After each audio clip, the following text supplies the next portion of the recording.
Welcome to SMC classes. एक आप सभी का स्वागत है।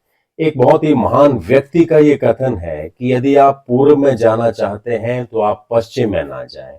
इसका भावार्थ बहुत ही स्पष्ट है कि यदि आपके जीवन का लक्ष्य निर्धारित है तो आपको उसी दिशा में प्रयास करना चाहिए, उसी दिशा में प्रोसीड करना चाहिए। इस विचार के साथ आज की इस क्लास में आपका स्वागत है। आज की इस क्लास में हम सामान्य ज्ञान के अंतर्गत इकोनॉमिक्स के, अर्थशास्त्र के अति महत्वपूर्ण जो कंसेप्ट हैं उनको लेकर के हम चर्चा करने वाले हैं।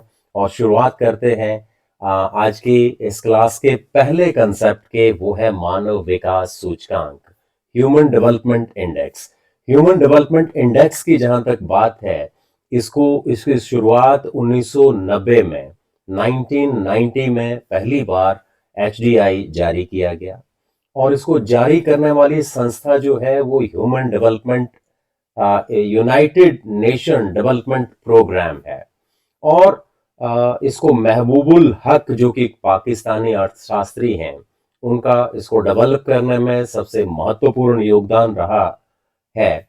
इसके साथ साथ भारतीय इकोनॉमिस्ट अमर्त्य सेन का भी इसमें इम्पॉर्टेंट रोल रहा है एचडीआई को डेवलप करने में। जहां तक इसके इम्पॉर्टेंट 3 इंडिकेटर्स की या कंपोनेंट्स की बात है, तो उसमें जीवन प्रत्याशा जो कि स्वास्थ्य की इसको डेवलपमेंट को, इसके विकास को मापता है। दूसरा आपका एजुकेशनल अटेनमेंट है, शिक्षा प्राप्ति की। और तीसरा प्रति व्यक्ति जो वास्तविक आय है, पर कैपिटा रियल जो इनकम है। ये 3 कंपोनेंट हैं जो कि स्वास्थ्य, शिक्षा और प्रति व्यक्ति आय तीनों का माप करते हैं। जहां तक भारत के रैंक की बात है जो कि एचडीआई में है, रिसेंटली 2022 का जो भारत का रैंक है वो 132वां रैंक है। 191 191 कंट्रीज में 132वां रैंक भारत का है।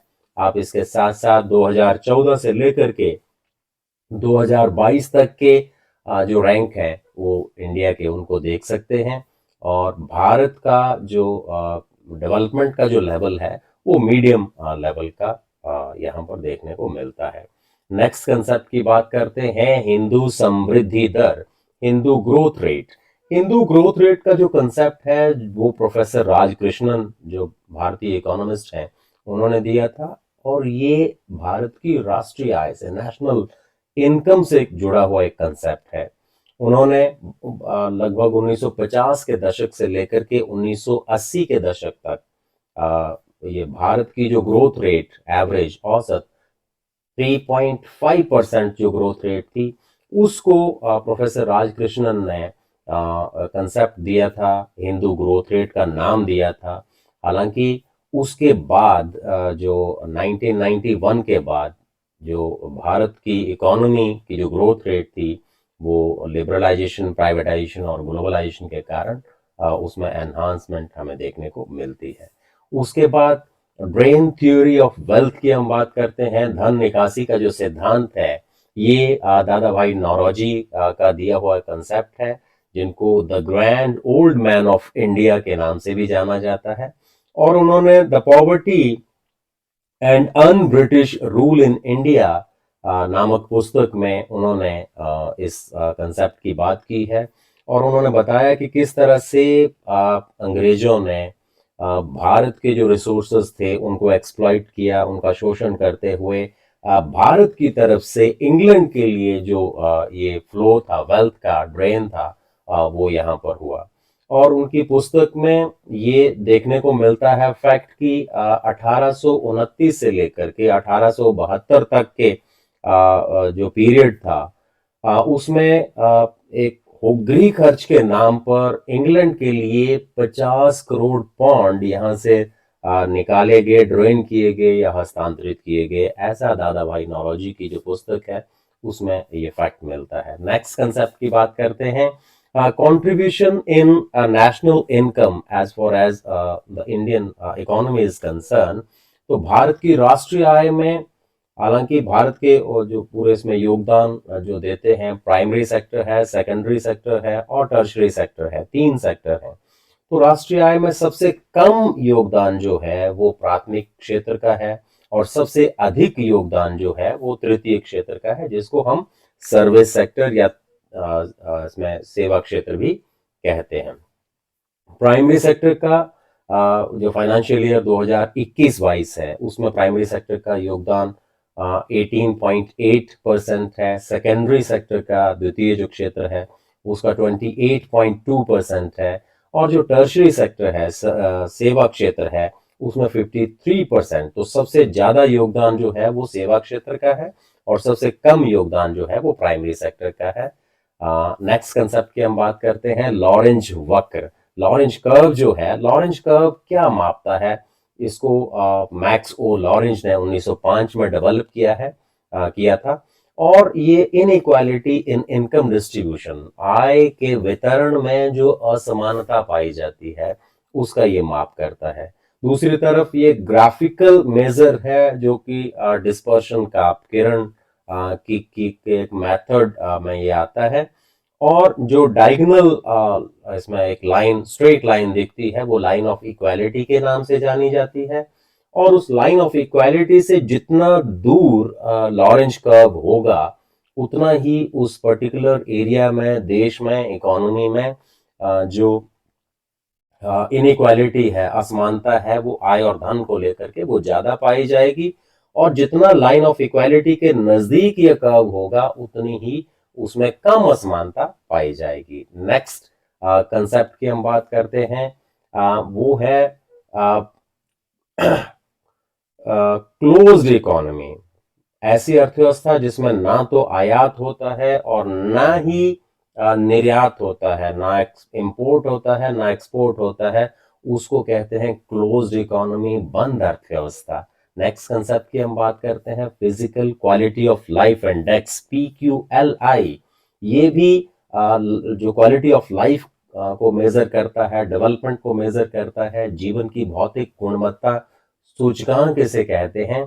ये इसका प्रतिपादन मॉरिस ने इन द ईयर 1979 में किया था और इसके 3 इंपॉर्टेंट जो कंपोनेंट्स हैं, वो एक बेसिक लिटरेसी है, साक्षरता दर है जो कि एजुकेशन का माप करता है, इन्फेंट मोर्टेलिटी है जो शिशु मृत्यु दर है, ये स्वास्थ्य को लेकर के बात करता है, और तीसरा लाइफ एक्सपेक्टेंसी एट एज 1, ये भी जीवन प्रत्याशा स्वास्थ्य को लेकर के है। तो 3 कुल मिलाकर इसके घटक हैं और मॉरिस ने इसको डेवलप किया था। इसके बाद हम बात करते हैं नेक्स्ट कंसेप्ट की, वो है डीवैल्यूएशन, अवमूल्यन। जब एक करेंसी का दूसरी करेंसी के कंपैरिजन में मूल्य में अगर कमी की जाती है उसके, तो उसे अवमूल्यन कहते हैं, डेलिबरेटली जब ऐसा किया जाता है। और इसका मुख्य जो ऑब्जेक्टिव रहता है, उद्देश्य रहता है डीवैल्यूएशन का, वो रहता है निर्यात को प्रोत्साहित करना। क्योंकि जब भी किसी करेंसी को डीवैल्यूएशन उसका किया जाता है, अवमूल्यन उसमें किया जाता है, तो उसके निर्यात बढ़ते हैं और आयात में कमी होती है। तो एक्सपोर्ट को एनकरेज करने के लिए ये किया जाता है। जहां तक भारत ने जो डेलिबरेटली भारतीय रुपए का, इंडियन रूपी का को डीवैल्यू किया, वो फर्स्ट टाइम 3 बार ये किया जा चुका है। First time in the year 1949, second time 1966 में और third time in the year 1991 में इंडियन रूपी को डीवैल्यूएशन डेलिबरेटली किया गया गवर्नमेंट के पार्ट पे। नेक्स्ट हम कंसेप्ट की बात करते हैं, इन्फ्लेशन, मुद्रास्फीति। बहुत ही इंपॉर्टेंट ये कंसेप्ट है। जब जो लगातार जो सामान्य कीमत स्तर है उसमें हमें वृद्धि देखने को मिलती है, वो बढ़ता है, जनरल जो प्राइस लेवल है, उसी को हम क्या कहते हैं, इन्फ्लेशन कहते हैं, मुद्रास्फीति कहते हैं। और मुद्रास्फीति के केस में जो प्राइस लेवल है और जो वैल्यू ऑफ मनी है, उन दोनों में इनवर्स रिलेशनशिप देखने को मिलता है। क्योंकि जब भी कीमत स्तर बढ़ता है तो मुद्रा का मूल्य जो है वो गिरता जाता है। नेक्स्ट कंसेप्ट की हम बात करते हैं, वो है स्टैगफ्लेशन। स्टैगफ्लेशन एक बहुत ही इंपॉर्टेंट कंसेप्ट है जो लगभग 1970 के आसपास ये टर्म जो है वो देखने को मिली अर्थशास्त्र में। एक ऐसी स्थिति है जब अर्थव्यवस्था में एक तरफ मुद्रास्फीति होती है, एक तरफ जनरल प्राइस लेवल में बढ़ोतरी देखने को मिलती है, और दूसरी तरफ अर्थव्यवस्था में मंदी की स्थिति, रिसेशन देखने को मिलता है। जब ऐसा दोनों चीजें, एक तरफ इन्फ्लेशन और दूसरी तरफ रिसेशन देखने को मिले, इस टर्म को अर्थशास्त्रियों ने स्टैगफ्लेशन का नाम दिया है। इसके साथ ही आज का हमारा ये क्लास खत्म होती है। आई होप कि आपको ये जो टर्म्स हैं वो समझ आई होंगी, आपको ये पसंद आया होगा। Thank you very much. Thanks again.